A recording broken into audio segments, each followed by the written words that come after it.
আসসালামু আলাইকুম দর্শক, আমি Ishaq Hossain back with another video. আশা করি যে এখানে আছেন, অনেক ভালো আছেন এবং সুস্থ আছেন। তো ভিডিওটা খুবই ইম্পর্টেন্ট। হয়তো বকবকের জন্য অনেকে স্কিপ করে ফেলছেন অলরেডি, বাট যারা একান্তই আসলে উদ্যোক্তা হতে চান এই সেক্টরে তাদের জন্য এটা খুবই ইম্পর্টেন্ট। তো যেটা বিষয় যে দর্শক, আহ, বাংলাদেশের প্রেক্ষাপটে আসলে রঙিন মাছের সেক্টরটা কিভাবে কাজ করে, এবং আপনি যদি একান্ত এই সেক্টর থেকে কিছু উপকৃত হতে চান, তাহলে বা কিছু ইনকাম করতে চান, কিছু বলতে যে অ্যাটলিস্ট এটা জীবন জীবিকার জন্য যদি কিছু করতে চান, এরকম এইম থাকে, পকেট মানির জন্য একরকম, বা এটা যদি সিরিয়াস ভাবে নিতে চান, তাহলে যে বিষয়গুলো আসলে মেনটেন আপনাকে করতে হবে। তো আমরা বরাবরই জানি যে রঙিন মাছ বাংলাদেশে এটা ইম্পোর্ট হয়, দ্যাট মিন্স বাইরের দেশ থেকে এটা দেশের ভিতরে ঢুকে, বাট দেশের ভিতর থেকে এটা বাইরে যাওয়ার মতো এখনো মানে ব্যবস্থা সেটা হয়নি। বাট আশার বিষয় যে এটা নিয়ে কাজ চলছে। দোয়া করি যে আসলে যারা উদ্যোগ নিয়েছেন তারা সফল হোক। তো এখন যে বিষয়টা, যে আহ, আপাতত যেহেতু এটা দেশের বাইরে যাচ্ছে, সো দেশের ভিতরেই আমাদের উৎপাদিত মাছগুলো, দেশের ভিতরেই আমাদের যে 20-21 কোটি মানুষ আছে তাদের চাহিদা বা শখ মেটানো হচ্ছে। তো আমরা বরাবরই প্রোডাক্টের ক্ষেত্রে দুইটা জিনিস মাথায় আসে, one is quality and one is quantity. তো দুইটা জিনিস এই জন্য আসে, যখন আপনি কোয়ালিটি কথা বলেন এর সাথে দাম অ্যাড হয় এডিশনাল ভাবে, আর যখন কোয়ান্টিটি বলেন তখন দেখা যাচ্ছে যে দামের বিষয়টা একটা অ্যাভারেজ প্রাইসিং হয়, বাট পরিমাণটা বৃদ্ধি পায়। তো এখন আপনি ধরেন একজন ব্রিডার বা উদ্যোক্তা হতে চাচ্ছেন, নট রিসেলার। রিসেলারদের বিষয়টা আলাদা, যারা কিনে মাছ বিক্রি করছেন তাদের তো যত কম প্রাইসে যেখান থেকে কিনবেন এবং যতটা প্রাইসিং এর ডিফারেন্স হবে তাদের লাভটা বেশি। বাট আমি এখানে উদ্যোক্তা বা ব্রিডারদের কথা বলছি, যারা ইচ্ছুক বা এটা নিয়ে সিরিয়াস। তো যেটা যে আপনি যদি বাংলাদেশের মার্কেটটা ফর এক্সাম্পল, কয়েকটা শ্রেণী ক্যাটাগরি কাস্টমার থাকে।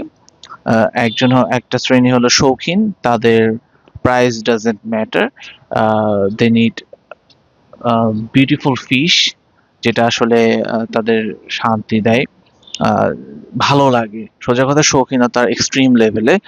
একটা ক্যাটাগরির কাস্টমার থাকে বা হবিস থাকে, যারা আহ, মোটামুটি বাজেট বা এফোর্ড করতে পারে। তারা তারা খামার করাও চিন্তা ভাবনা করে, আবার দেখা যাচ্ছে যে তাদের ক্ষেত্রে তারা শৌখিনতাও মেনটেন করে। আরেকটা থাকে যে তাদের অত কোয়ালিটি খুব একটা দরকার হয় না, মাছ মোটামুটি হলেই হলো। এনারা জেনারেলি ক্যাটাগরিটা জেনারেলি কাস্টমার ক্যাটাগরি না, এটা কেনা বেচার যে রিসেলিং পার্টটা সেইটা ফ্যাক্ট করে। আহ, তো যেটা বিষয়, যে এখন আপনি ব্রিডার হিসেবে বা খামারি হিসেবে আসলে কি করণীয়, যে আপনি কোয়ান্টিটিতে ফোকাস করবেন না কোয়ালিটিতে ফোকাস করবেন। তো আপনি যদি কোয়ালিটিতে ফোকাস করেন, তাহলে যেটা করতে হবে যে আপনাকে আহ, খুবই কেয়ারফুলি, পার্টিকুলারলি খুবই সিলেক্টিভ কিছু আইটেম নিয়ে আহ, মাসে দেখা যাচ্ছে যে আপনি ফর এক্সাম্পল একটা গাপ্পি, আপনি মাসে খুবই টপ কোয়ালিটি আপনি গাপ্পি তৈরি করবেন কোন একটা জাত, সেটা দেখা যাচ্ছে যে ওইটা মেনটেন করে আপনি 100 জোড়া উৎপাদন করলেন ফর এক্সাম্পল, খুবই টপ কোয়ালিটির। তো প্রাইসটাও দেখা যাচ্ছে টপ কোয়ালিটি মাছের ওরকমই প্রাইসিং বা ওরকম প্রাইসে সেল করা হবে, কারণ টপ কোয়ালিটি মাছ সবাই এফোর্ড করতে পারে না। সবাই যেহেতু এফোর্ড করতে পারে না, এটা দেখা যাচ্ছে বড় একটা কাস্টমার জোন এই মাছটা কেনার ক্রয় ক্ষমতার বাইরে চলে যায়। যেহেতু এটা শৌখিনতার জিনিস, শৌখিনতাতে আহ, সবার বাজেট একরকম থাকে না। তো এবং যারা কোয়ালিটি ফোকাস করেন, দেখা যাচ্ছে যে তাদের ক্ষেত্রে সিলেক্টিভ ব্রিডিংটা খুবই ইম্পর্টেন্ট। ফুড ফিডিং এবং হলো যে ওয়াটার কোয়ালিটি মেন, যেহেতু তারা টপ নচ যে প্রোডাক্টটা সেটা তৈরি করবেন। ইনব্রিডিং, আউটব্রিডিং, ক্রস ব্রিডিং বিভিন্ন ফ্যাক্টর কাজ করে। সোজা কথা, একটা কোয়ালিটি দেখা যাচ্ছে যে আপনার 500 পিস মাছ থেকে 100 পিস, দ্যাট মিনস 20% to 25% মাছ টপ কোয়ালিটির জেনারেলি হয়। আমাদের দেশের যে ব্রুডের যে অবস্থা বা যে এরকম মেনটেন করি, সেক্ষেত্রে 25% টপ কোয়ালিটির হয়, মোটামুটি 40% অ্যাভারেজ হয়, 30% দেখা যাচ্ছে যে এটা আউট অফ সিলেবাস তো বের হয়। তো 25% দ্যাট মিনস আপনার বাকি 75% এটা এটা অ্যাভারেজ দামে বা অ্যাভারেজ প্রাইসে আপনাকে সেল করতে হবে, অথবা আপনাকে যেটা 25% সেটাতে ফোকাস করে সেটাকে একটা ভালো প্রাইসে সেল করতে হবে, যেহেতু এটা ভালো কোয়ালিটির প্রোডাক্ট। তো বাংলাদেশের প্রেক্ষাপটে আসলে কোয়ালিটি এই প্রোডাক্টের ভ্যালু আসলে খুব কম মানুষই দেয় জেনারেলি, কারণ বাংলাদেশে জানে যে সস্তা যেখানে সেখানে আমাদের বাংলাদেশের লোকজনের খুবই প্রভাবটা। এখন ধরেন যে আপনি কিছু কোয়ালিটি প্রোডাক্ট মান্থলি উৎপাদন করছেন, এ থেকে আপনি মোটামুটি অ্যামাউন্টের একটা, সেটা আইটেম টু আইটেম ডিপেন্ড করে, একটা ইনকাম করতে পারেন।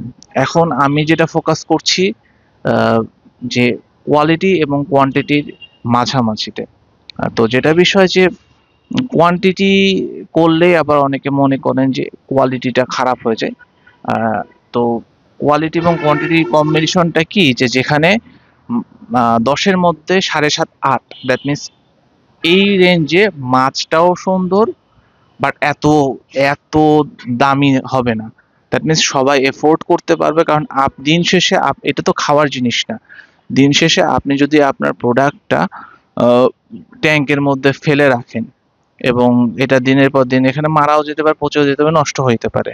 তো আপনি যদি একটা রিজনেবল প্রাইসে এইটা মানুষের শৌখিনতা বলেন, মানুষের ইচ্ছা বলেন, এটা হবি সেক্টর, এটা পূরণ করতে পারেন, এটা আপনারও ভালো লাগবে, সে মানুষটাও একটা নতুন শৌখিনতার সুযোগ পেল।